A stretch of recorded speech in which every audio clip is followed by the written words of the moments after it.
இந்த உலகத்தில் நம்ம கற்பனைக்கும் அப்பாற்பட்ட பல சக்தி வாய்ந்த விஷயங்கள் ஒரு பக்கம் இருந்தாலும் இன்னுமே யாராலையுமே பதில் சொல்ல முடியாத ஏகப்பட்ட மர்மங்களும் ஒரு பக்கம் இருந்துட்டு தான் இருக்குது. அண்ட் அதில் ஒன்று தான் பல வருஷங்களுக்கு முன்னாடி நம்மளோட பக்கத்து நாடான ஸ்ரீலங்காவில் கண்டுபிடிக்கப்பட்ட ஒரு பயங்கர மர்மமான இடம். அண்ட் இந்த இடத்த பற்றி தான் உலகத்தில் இருக்கிற எல்லாருமே இப்போதைக்கு பேசிட்டும் இருக்காங்க. அண்ட் இந்த இடத்துல பல ஆராய்ச்சிகள் இன்றைக்குமே பண்ணப்பட்டு இருக்கு. பிகாஸ் இந்த இடத்துல இருக்கிற மர்மத்தை கண்டுபிடிக்கணும் அப்படிங்கிறதுக்காக. அப்படி என்ன மேட்ரு அப்படின்னு தெரிஞ்சுக்க நம்ம எல்லாருமே ஸ்ரீலங்காவில் இருக்கிற ஷெக்வாலா சக்ரே அப்படின்னு சொல்லப்படுற இந்த இடத்துக்கு நம்ம ட்ராவல் பண்ண வேண்டியதாக இருக்கும்.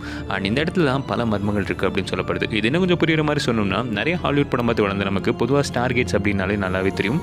பிகாஸ் ஒரு உலகத்துலேருந்து இன்னொரு உலகத்துக்கு போகிறதுக்கான வாயில் தான் ஸ்டார் கேட்ஸ் அப்படிம்பாங்க. அண்ட் அந்த மாதிரி ஒரு பயங்கர மேஜிக்கல் போர்ட்டல் தான் இந்த இடத்துல இருக்கிறதா பல வருஷங்களாக நம்பப்படுது. அண்ட் அந்த மாதிரி தான் ஒரு பயங்கரமான கல்வெட்டும் இங்கே வரைஞ்சி வைக்கப்பட்டிருக்கு. ஒரு கல்வெட்டில் எது இவ்வளோ சீன் அப்படின்னு சொல்லி நீங்கள் யோசிச்சிங்கன்னா, இந்த இடத்து பக்கத்தில் போகிறப்ப பயங்கர வித்தியாசமான ஃப்ரீக்வன்சி வரதா பல பேர் உணர்றாங்க. அண்ட் இந்த ஸ்டார் கேட் ஓப்பன் ஆச்சுன்னா வேறு உலகத்துக்கு போக முடியும் அப்படின்னு சொல்லிட்டு நம்புறாங்க. அப்படி ஒரு வேலை ஓப்பன் ஆச்சுன்னா நீங்கள் ட்ராவல் பண்ணுவீங்களா அப்படின்னு சொல்லிட்டு மறக்காம லைக் பண்ணிட்டு கீழே கமெண்ட் பண்ணுங்கள்.